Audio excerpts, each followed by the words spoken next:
오늘 우리가 함께 묵상할 말씀은 예레미야 31장 31절에서 34절의 말씀입니다. 이 아침 이 말씀을 함께 읽고 오늘 우리에게 주신 하나님의 은혜를 함께 나누도록 하겠습니다. 그때가 오면 내가 이스라엘 가문과 유다 가문에 새 언약을 세우겠다. 나 주의 말이다. 이것은 내가 그들의 조상의 손을 붙잡고 이집트 땅에서 데리고 나오던 때에 세운 언약과는 다른 것이다. 내가 그들의 남편이 되었어도 그들은 나의 언약을 깨뜨려 버렸다. 나 주의 말이다. 그러나 그 시절이 지난 뒤에 내가 이스라엘 가문과 언약을 세울 것이니 나는 나의 율법을 그들의 가슴 속에 넣어주며 그들의 마음판에 새겨 기록하여 나는 그들의 하나님이 되고 그들은 나의 백성이 될 것이다. 나 주의 말이다. 그때에는 이웃이나 동포끼리 서로 너는 주님을 알아라 하지 않을 것이니 이것은 작은 사람으로부터 큰 사람에 이르기까지 그들이 모두 나를 알 것이기 때문이다. 내가 그들의 허물을 용서하고 그들의 죄를 다시는 기억하지 않겠다. 나 주의 말이다. 아멘.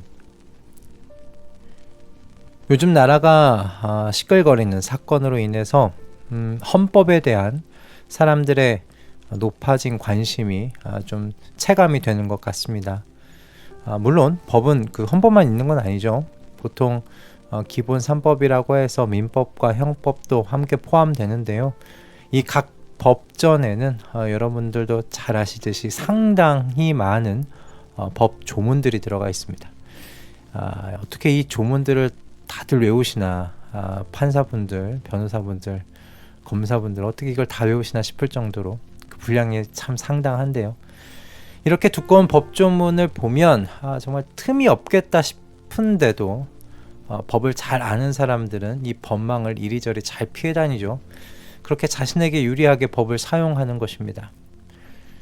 법이 아무리 많다고 해도 법은 사람을 규제할 뿐 그 한계를 넘어설 수 없다는 걸 우리가 현실에 나타나는 모습들을 보면서 고개를 끄덕이게 되는 것 같습니다. 어떤 법률도 사람 자체를 그 내면을 변화시키지는 못하지요. 그건 하나님께서 시내산에서 이스라엘에게 주신 십계명도 마찬가지였습니다. 하나님께서 십계명을 주시면서 이스라엘에게 당신이 남편이 되어주시겠다 하셨어요. 그렇게 하나님은 이스라엘을 인격적으로 사랑하셨고 이스라엘을 신부와 같이 보살펴 주셨습니다. 그렇지만 하나님께서 주시는 사랑에 대해 이스라엘은 어떻게 반응했습니까? 성경은 이스라엘이요? 외도했다고 말합니다. 남편을 두고 밖으로 나가 다른 남성들을 찾아 돌아다니는 창녀와 같이 살았다고 고발하죠. 이스라엘에게 법이 없었던 것 아닙니다. 십계명을 시작으로 레위기와 민수기 그리고 신명기에는 하나님께서 이스라엘에게 하나님의 신부로서 지키고 살아가야 할 법을 주셨습니다. 그러나 그 법이요 이스라엘로 하여금 진심으로 신랑 되시는 하나님을 사랑하는 데까지 인도하지는 못했어요. 이스라엘은 신랑이신 하나님을 두고 외도, 즉 집 밖으로 돌아다니는 창녀의 삶을 살았다는 겁니다. 이런 신부라면 당연히 혼인을 깨는 게 정상 아닙니까? 이런 신부와 어떻게 살 수 있겠습니까? 그런데 하나님께서 어떻게 하시죠? 호세아 선지자를 통해서 하나님께서는 이스라엘을 끝까지 사랑하시는 그 사랑을 보여주셨습니다. 호세아 선지자와 그의 아내 고멜의 이야기가 바로 이 사랑의 이야기입니다. 고멜은 계속해서 다른 남자들과 관계를 맺으며 호세아와의 그 결혼에 불충실한 모습을 보여주었습니다. 그러나 하나님께서는 호세아에게 노예로 팔려간 고멜을 다시 사서 데리고 오라고 하죠. 호세아는 그의 인생의 이야기를 통하여 이와 같은 이야기를 통하여 신부 이스라엘을 향한 신랑으로서 하나님의 그 무조건적인 사랑과 은혜를 깨닫게 해주는 그 삶을 살은 선지자입니다. 이후에 고멜이 남편 호세아에게 어떤 모습을 보여주었는지는 나와 있지 않아요. 대신에 우리는 오늘 예레미야에게 주신 새 언약에 대한 말씀을 통해서 하나님께서 어떤 일을 하시려는지를 우리가 생각해 볼 수가 있죠. 하나님께서 오늘 말씀에 하나님의 법을 마음에 새겨 놓으시겠다고 하십니다.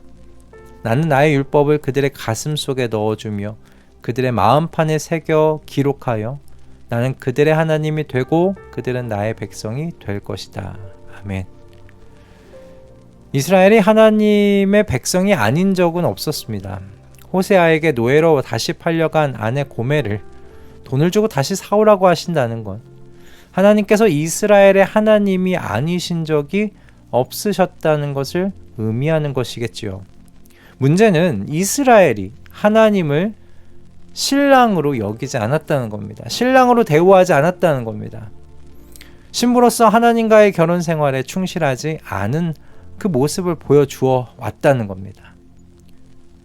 이런 모습을 보여준 건 그 이유가 간단하겠지요. 하나님에 대한 사랑이 없었기 때문입니다. 하나님은 자신들의 유익을 위하여 필요한 존재였을 뿐이지 인격적으로 사랑을 주고받는 그런 분 아니셨던 거예요. 그런데 하나님께서요, 하나님의 법을 이들의 가슴에 넣어 주신답니다.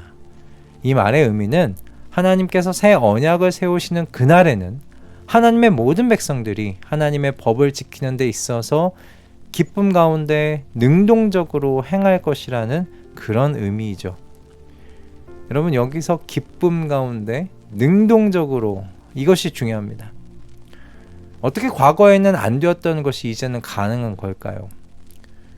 여러분, 요즘은 그 레이저로 귀중하거나 의미가 있는 물건의 이름이나 또 뭐 의미 있는 문구를 각인하곤 하지 않습니까?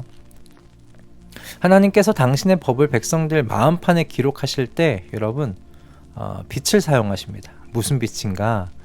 십자가 위에서 죽고 부활하신 예수 그리스도의 빛입니다. 예수의 빛이 주님의 법을 우리 마음판에 기록하실 때요, 성도는 기꺼이 기쁨으로 하나님의 법을 지키고 싶어 합니다. 물론 아직 남아있는 죄의 잔재로 인하여 넘어지기도 하지만 다시 일어나서 하나님의 법을 지키는 방향으로 나아가죠. 저는 고멜이 남편 호세아를 그 이후에 사랑하며 그 결혼의 관계에 충실하지 않았을까, 좀 그렇게 상상을 해봅니다. 노예로 팔려간, 그래서 더 이상 희망이 없던 그 인생을 돈을 주고 다시 아내로 맞아들였어요. 그때 호세아를 향한 고멜의 마음이 어땠을까, 좀 상상을 해보는 겁니다. 남편 호세아를 향해서 미안하지 않았을까. 이런 나를 끝까지 바보처럼 사랑해주는 남편을 향한 그 호세아를 향한 애틋함, 그리고 호세아의 그 사랑과 은혜, 감격하지 않았을까. 그렇게 좀 상상을 해보는 겁니다. 주님께서 이렇게 말씀하십니다. 내가 그들의 허물을 용서하고 그들의 죄를 다시는 기억하지 않겠다. 여러분, 이 말씀이 우리들의 밝은 빛 되시는 예수 그리스도로 말미암아 이루어졌습니다. 할렐루야. 예수의 빛, 그 한량없는 사랑과 은혜의 빛이 우리 가운데 주님의 말씀을 새겨 놓아 주셨습니다.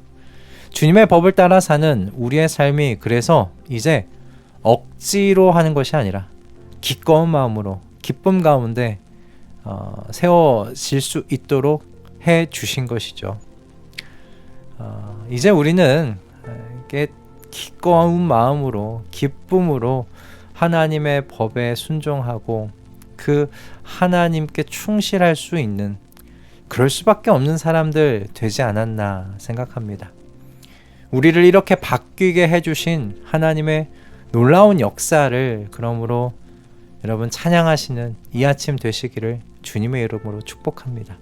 그리고 이제 기쁨 가운데 기꺼운 마음으로 하나님의 법을 수호하고 실천하는 우리의 오늘이 되도록 기도하심으로 이 금요일을 시작하실 수 있기를 주님의 이름으로 축복합니다. 할렐루야. 여러분, 우리는 속에서부터 변화된 사람들입니다. 기도하겠습니다.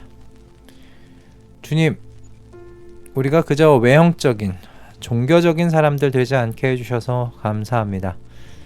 이제 우리는 예수 그리스도의 십자가의 빛으로 말미암아 살아계신 하나님의 사랑받는 은혜 안에 있는 신부들이 되었습니다.